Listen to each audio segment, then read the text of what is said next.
my 20 years in the music industry. So, thank you for gifting us with your presence. I'm sure ang daming nakamiss sa La Diva. So, guys! Pero alam mo, may mensahe kami isa-isa. Teka, may binawan ako dito.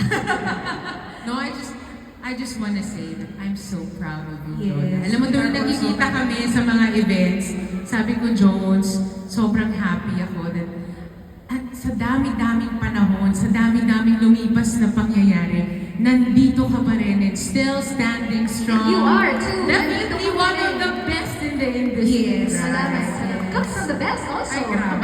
Pero alam mo, kasi dati pa naman tong talented eh. Pero alam mo, sa industriyang to, hindi lang po talent ang kailangan. You have to have that heart. And Jonah has that heart. And I know you will go for more years. Diba?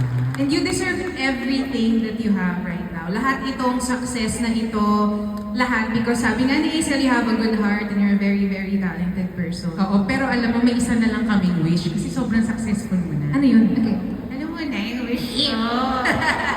Wish niyo rin yun, di ba? Oo. Mahanap mo na yung gawan! Michelle, si Michelle, oh, siya yung tuwang-tuwa. Di ba? Yun ang wish natin lahat. Next year, bibigyan ko ng time yan.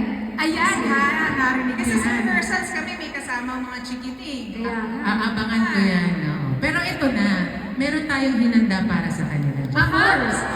Nabitin po ba kayo? Marina, gusto niyo po ba?